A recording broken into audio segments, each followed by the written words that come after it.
Our second speaker is Brother Tom Reynolds, who we are delighted to welcome back to the Institute this year. Tom is from Emmanuel College at the University of Toronto. Many of you have read his book on vulnerable communion. He is a parent, son Chris, and we've just really treasured Tom. He also is a magical jazz pianist, and maybe sometime we will get it. There's a piano in the car. I don't know if it's tuned, but we may hope to have a chance to hear him play. But Tom Reynolds, welcome back.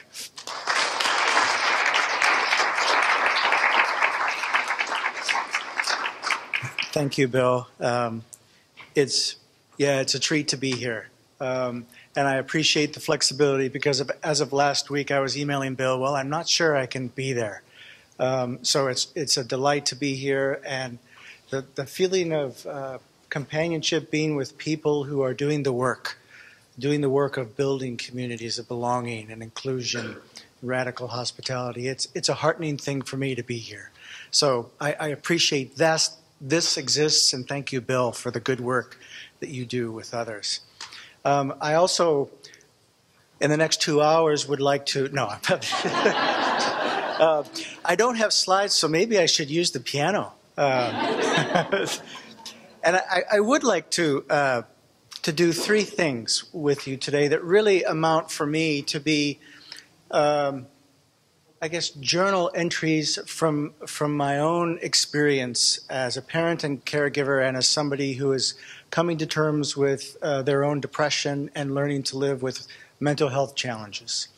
So I am a theologian, and life has sort of, in a certain way, challenged me to rethink, to reorient what it means to be human, what it means to be in companionship, what it means to care. And so some of these reflections are the results of my ongoing work and how much I learn from others, and especially from my son, Chris, who says hello, by the way, in a text he just sent me. There's three things that I'd like to do, basically overall, kind of three moments in the next few minutes. The first moment is, in a certain way, Eric and I didn't talk about this, but I feel like I'm already going to plagiarize half of what he did, so apologies to you, Eric, and Thanksgiving. And the first is to say what Eric said. No, to talk about how cultivating belonging and openness is an artistry, more than a mechanistic process. And I think it'll echo a lot of, but the artistry, and I want to draw on some jazz metaphors, so thanks for the introduction, Bill, as a musician and somebody who builds in that building communities of care is an artistry that involves several features. Secondly, the second movement is to talk about the vulnerability and mutuality that involves together, and what a difficult achievement it is to live into our vulnerability together. Vulnerability has become a catchword now. There's vulnerability studies programs, there's Brené Brown, many, and so forth. And then after this second movement on vulnerability, I'd like to talk about actually what this might mean in three, what I call three pillars of caring communities. And I'm going to, acceptance, understanding, and solidarity. And I'm going to riff with those words a little bit to talk about how communities might be more open to hearing difficult stories and building relationships.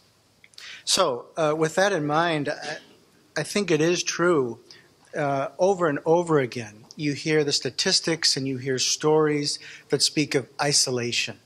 People with disabilities and their families not being recognized or being misrecognized. And the term recognition, I think, is really key here. Being not recognized or misrecognized communicates a sense of being unvalued, unnoticed, excluded. And what really matters is a sense of being recognized, because our whole identity as humans revolves around recognition, being a part of something and being recognized. So the sense of isolation that's communicated so often in so many ways, including our faith communities, is a real damaging prognosis, a real scary prognosis. I can speak of just reading a book by Andrew Solomon on depression, and one of the key insights of this wonderful book called The Noonday Demon. It's a big book, but it's a great read. And he says at the end, the biggest thing for me, as he speaks about his own depression, is for people to help me blunt the isolation that I feel. As somebody who experiences depression, I resonate with that. The sense of sort of being shrouded in a cloud of ambiguity that separates me from being able to connect with others. In fact, my son often speaks of, and it goes to Eric's point, I have no friends. My son lives on the autism spectrum as a young adult, and it is true. Family and support systems are the main friends because it's difficult to engage socially. This is a clarion call for faith communities and society in general to take action. But one of the ways that action is taken is to talk of community. And I've become a little suspicious in my old age of that word community. It's thrown around, at least in my hearing, as a place of recognition and healing connection, but as some sort of abstract entity that floats up here, as if we need to build inclusive communities in the abstract through structures and policies and programs, as if those themselves do the work, pull the freight. Communities are relational moments of engagements between persons, though. And so I was heartened to hear Eric stress the relational quality of it. A community is a series of relational moments and networks, often mistaken for the institutions that support those relationships. But the community is the relationships that make it what it is. So communal efforts to be inclusive, welcoming, to foster belonging can ring hollow for people with disabilities and their families without being rooted and enacted in those relational moments. If there's one theme I want to stress today, it's the relational moments and moving away from policies and programs towards relationships. Policies and programs don't welcome. People do. And communities don't float above, but they're relational links between people. And as a Christian theologian, I think of the way that Ephesians 2 talks about the family of God, a household, as a nice metaphor that highlights relationships. It's a household, a family joined together with many different gifts and many different needs, but it's the household of relationships joined together. But as members of a household vary and differ, including experiences with disability, there can be no universal design, which is in educational systems often a model. Universal design is a great way of trying to make educational techniques accessible to all and accommodation, but that they can miss the uniqueness because all can't be accommodated in the same way. And a focus on programs and policies tends towards that universal sweep. Oh yes, disability is one thing. It's a single issue, and everybody with a disability or connected to a life with disability just needs the same thing. Not true, and relationships actually begin to bring this out with a kind of clarity. There is no single recipe for relationships of welcoming, hospitality, and belonging, as differences bring varied ways of being into the life of being together in a community. So, and here's the first point I've come to, cultivating creative openness means adapting and improvising. Adapting and improvising becomes important to recognize people and to move beyond the non-recognition and misrecognition. Attending to differences in a way that risks something new, that potentially unsettles what we thought was settled, building connecting points in new and surprising ways. And for me, this sounds more like artistry than instead linear programs or sequences or one-time achievements, as if access is simply building an elevator up to the monastery, which I guess there was, as if that's a one thing. Artistry is about adapting and improvising far beyond steps or programs. And I think artistry involves three basic things. It involves the sense that relationships are dynamic and ongoing. Access and accommodation are dynamic, ongoing relational events, not achievements to be checked off in a list. Secondly, responsiveness. Being artists and the ongoing nature of artistry requires constantly being responsive, adapting and improvising and renegotiating with what's being made apparent at a particular time. As a jazz musician, here's where I want to talk about jazz. I hope you'll indulge me just for a few minutes. There's a tradition that begins in African spiritual traditions called call and response. African American churches, it's alive and well in the spiritual practices developed in the spiritual traditions, and jazz embodies it in a very real way, where a leader calls and there's a response, but it's not just a hierarchical, one-way, unilateral. It's a relationship that moves back and forth. A response then echoes a call, but then the call is in turn changed by that response. And without the give and take of a mutual responsiveness, things fall flat. You can encounter that in the jazz community in a variety of ways, but one of the interesting things, if you listen to jazz music or even pop music, is that there's an interaction between the musicians. There is a relational engagement that happens where when one thing is played, others are responding. Sometimes you use the word riffing about that, where there's a mutual engagement going on that doesn't remain the same as it was before. Once a note is played, there's a response, and then another note is played. And together that builds a collective momentum forward. Call and response. What I think is interesting about call and response too, and I confess that I'm deeply indebted to a philosopher whose work I've read and loved over the years, a Jewish philosopher by the name of Emmanuel Levinas, who speaks like call and response. And in his philosophy, another person is a call to respond. Another person is a summons into a relationship of responsibility. And I think of the different people in a community and the relationships that evolve as calls to love, as if persons who are present are a call, love me. But that's not a program. That's a specific attentiveness that responds to a call of one person in a particular way. And then in that response, something new emerges as relationships evolve. Another person is a call into relationship. So the question is, how am I responding? In jazz, this works in a variety of ways, but the response is imaginative, improvisation. We work together in a jazz combo, for example, creating community one note at a time.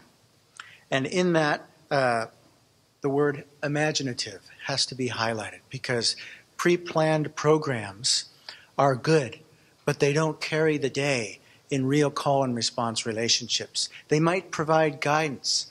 And maybe, as Eric showed the slide, disability etiquette is really important to start the procedure. But it's not the end of the game. It's only the beginning, because it's the relationships of the back and forth call and response that matter. And in the improvisation, lively relationships happen. Secondly, and here's where I'd like to get to vulnerability, which will touch back on artistry.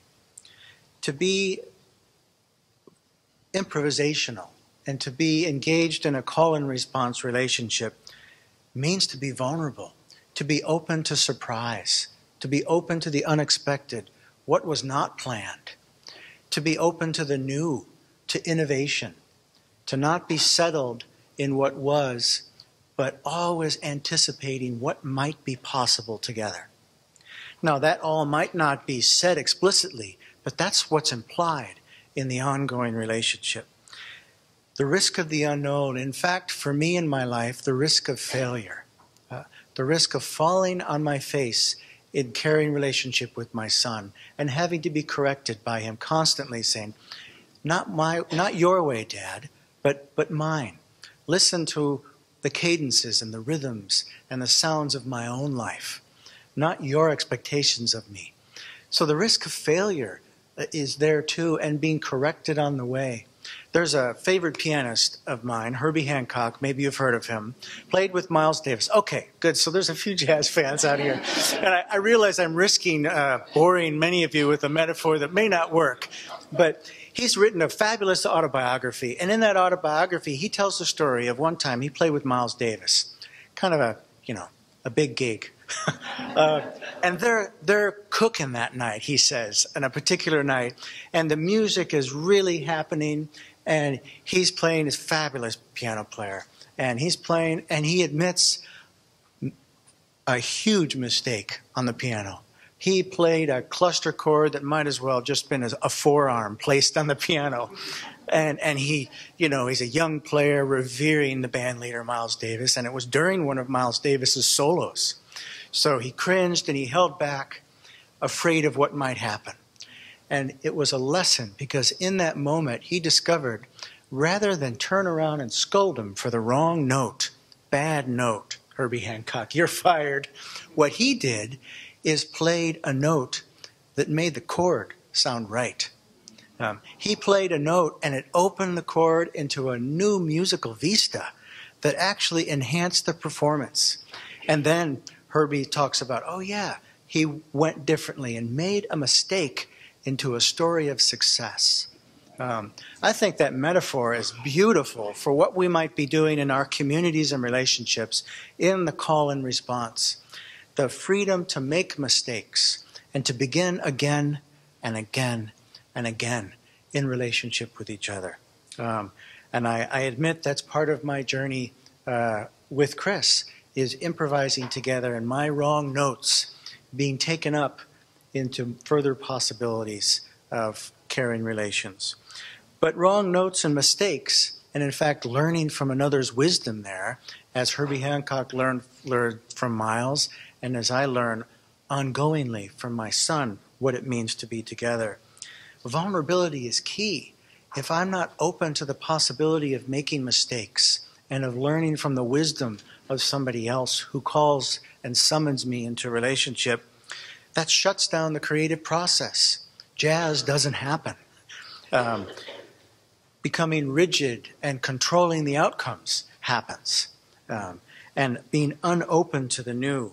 And this is more a symptom of fear and anxiety that might preoccupy some of our communities. The fear of failure, of not knowing what to do, of not knowing how to be together, that keeps communities from developing robust call and response relationships.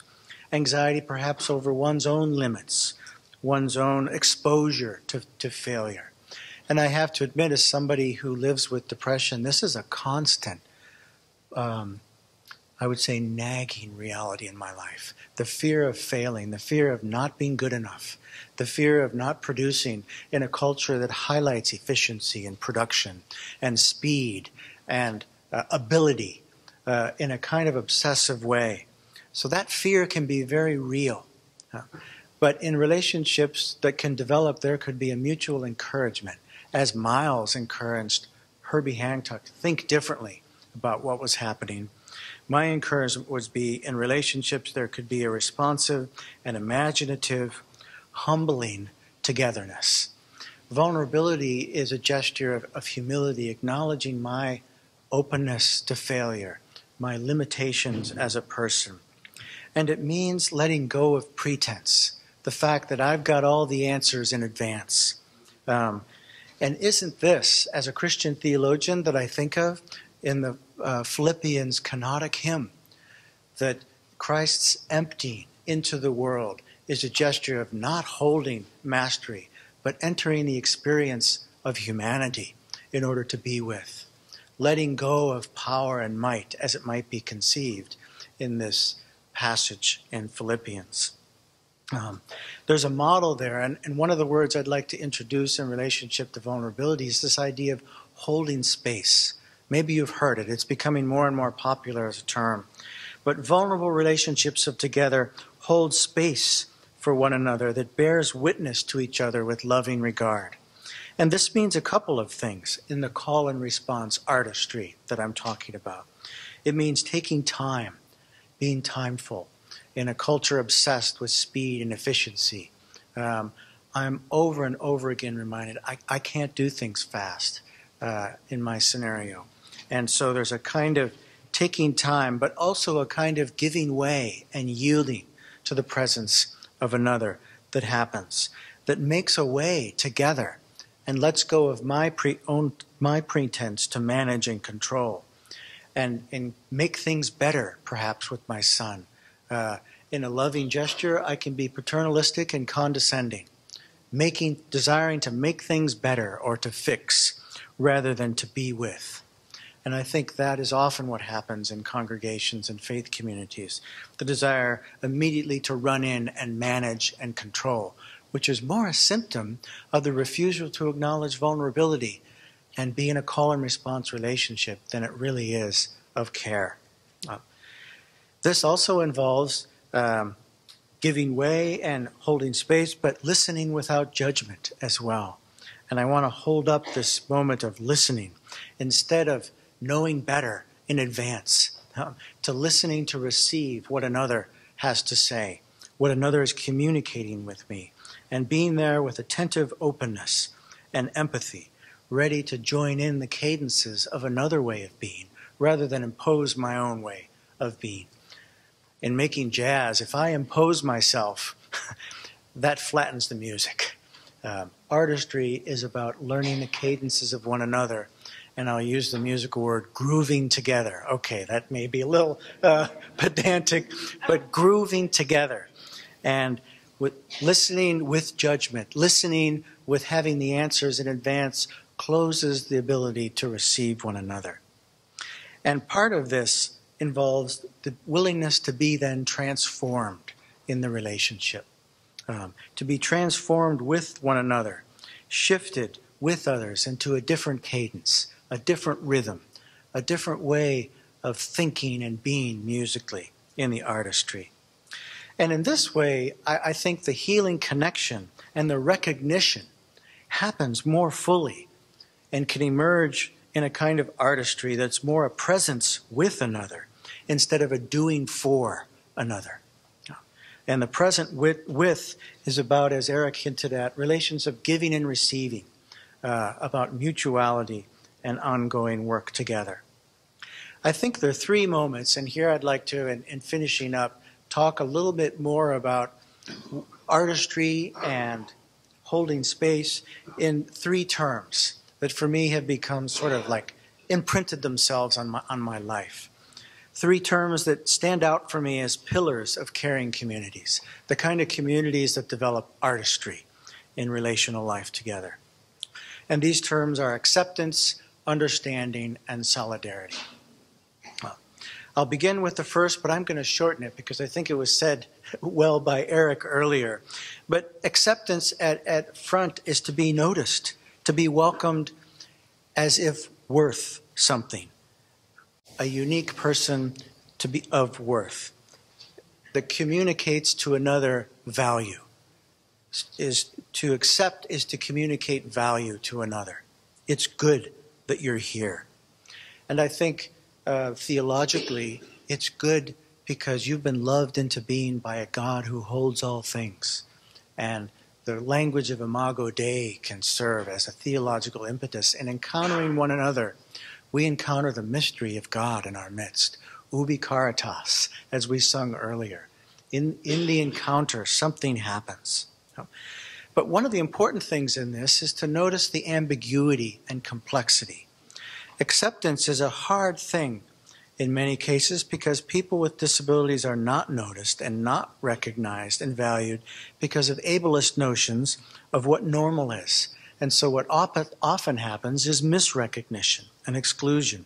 For example, that disability is about brokenness or a problem to be solved or cured or fixed, or that disability is a flaw or a deficiency, some of the things Eric talked about.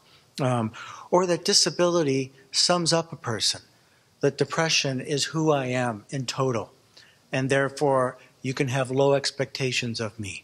Or that Chris's autism makes him somehow special, or more spiritual, or is a deficiency. These sort of things blunt acceptance and keep real acceptance for happening. And so it's important to recognize that disability isn't a single kind of experience.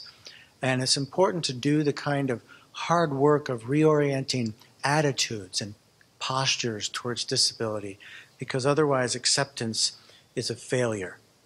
In fact, disability often points to alternative possibilities for being together rather than being diminishment, pointing out the failures and illusions of normalcy, actually, a kind of prophetic provocation pointing back at the communities. Recognizing, though, how this is so requires a second word, and for me, this is the key word, understanding.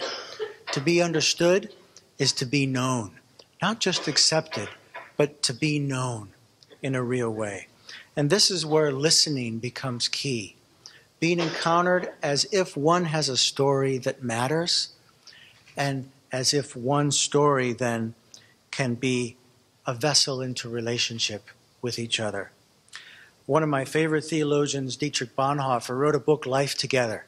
And it's a wonderful book. Mine is falling apart, actually, because I use it so much. And in that book, it was about living in community. For a brief time, he lived in a community. And he said, listening is the first gesture of any community together. But how often that's sort of counterintuitive, because often faith leaders are supposed to be speakers. My shelf is filled with theologies of proclamation, very few on theologies of listening. But in Bonhoeffer, and his quote is this, we must first listen with the ears of God in order to speak the words of God. That listening is the first gesture, and speak is actually a response to having first heard. And I have the book with me. If you want to talk about it later in our group, we can talk more about that.